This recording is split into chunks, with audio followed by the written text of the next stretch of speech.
Have you ever wanted to love someone but couldn't? That's how I felt about Tammy. We never should have gotten together in the first place, but it was her birthday, and I didn't know what I was getting myself into. She invited all 5 of us from the office, and I was expecting to just have a drink and go home. Fast forward to the bar, half an hour passed when we were all supposed to meet, and every time her phone buzzed, I knew it was another person canceling at the last minute. But she was glowing with warmth that wasn't dampened by her disappointment, and I had nowhere else to be. And hours can melt together so fast when you've found someone to be lonely with. Tammy blamed herself for how the party turned out in a vicious, self-deprecating way that left me scampering to reassure her. And the harder she was on herself, the kinder I had to be, until somehow, without meaning to, I called her beautiful because I couldn't bear her thinking otherwise for another minute. The way her face lit up in response was proof that I wasn't lying, and the way she smiled back made me feel like it was the first time she'd really ever believed those words. Tammy stayed close to me as we were leaving together, close enough to feel her breath on my neck. Then her arms were wrapped around my arm, and her warmth wasn't just something to be imagined anymore. Just to keep her balance, she said. But no amount of steadying herself was enough for her to let go. She'd been drinking after all, and needed someone to drive her home. Well, I think she really was beautiful that night. And the more of her she trusted me to see, the more beautiful she became. But love? It wasn't her fault that she came to love me, and it wasn't my fault that I couldn't feel the same. A starving man doesn't care what he eats, though, and the lonely will cling to anyone who makes them forget what it's like to be alone.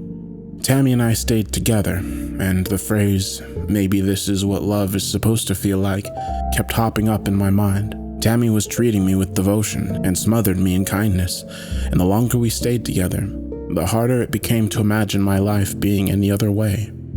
Tammy would do anything to keep me. She reminded me every day.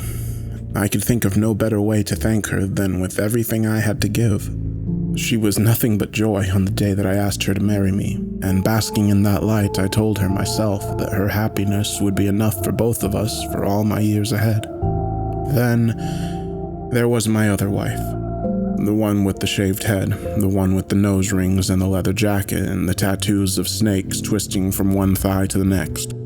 I don't know if you could call Zara beautiful, certainly not in the same way you could Tammy, but you could call her other names and they'd all turn her on.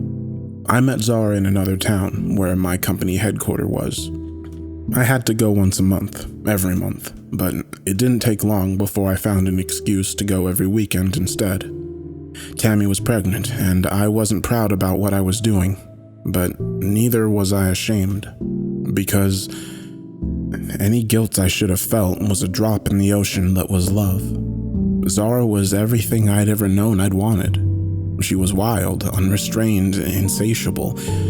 She was a witch who put me under her spell, a demon who had claimed my soul. These are the types of excuses I'd tell myself whenever the guilt began to crawl up my spine. When I'd hold Tammy at night, I'd tell myself stories of all the mad things men have done for love, and I'd put myself in their noble company. And when I fell asleep, I'd dream of being back with the girl whose touch was fire.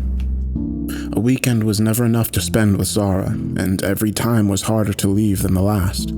I couldn't leave Tammy with the child, though, and an anxious worry that this had to end began eating away at me every night and day. I kept them both a secret from each other, swinging back and forth, barely trusting myself to call one by name without my tongue betraying me with the others. The more the pressure grew, and the more insecure and defensive I became, until one day, by surprise, Zara told me she was jealous of my time. She didn't want me to leave again. She wanted to be my wife, and fool that I was, I told her that I wanted the same. It wasn't a very official wedding. Zara wasn't into that sort of thing. Our hands were clasped in the forest, and our feet were in the stream when I placed a ring on her finger. My life as I knew it had ended forever, and I couldn't imagine anything but happiness to come. I told myself that I would make one last trip to end things with Tammy. She'd be better off alone, I wanted to believe, than with someone who didn't need her anymore. I would do my part and help pay for the child, but I wouldn't need much money because nothing I could buy would fill my heart the way holding Zara did. Tammy would cry, but I wouldn't break. And in 5 years' time, in 10 years' time, when I'm old and gray with shaking hands, I'll hold Zara all the tighter, knowing that I was almost too weak to follow my heart. And maybe that's how it would have gone if Zara hadn't followed me back. She thought she would surprise me by taking the trip to help me move.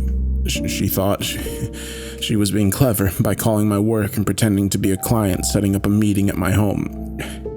How could she have known that Tammy was home while I'd gone to the store to pick up some things for our newborn child? The police were there before I was home. The weeping young mother and the screaming punk. It wasn't hard for them to figure out what had happened. The knife-slashed curtains and the shattered plates. There must have been quite a fight to be loud enough for the neighbors to call the cops. The blood-stained carpet and the dirty tracks into the nursery. There was no way to hide the evidence or mistake what had happened to my daughter, who was slashed into ribbons before she'd ever learned her name. Zara and I never spoke again, not even at her trial where I was called as a witness. I couldn't even meet her eyes when I told the jury about the affair, that I'd loved her, and that I knew it was wrong. I told them that Zara had been jealous, that she'd killed the child, and I never wanted to see her again. The only thing that could have been harder to bear was when Tammy forgave me.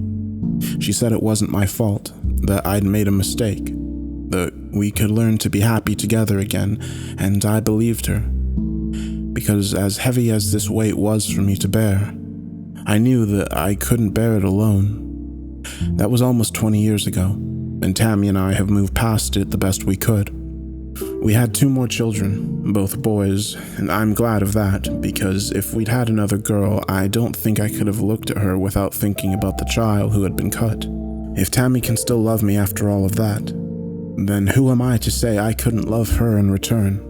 Despite everything I'd done to avoid being alone, though, I know that it's only a matter of time. Tammy is sick, and she isn't going to get better. I've been spending every day at my wife's side, and our youngest will be leaving to college in a few weeks.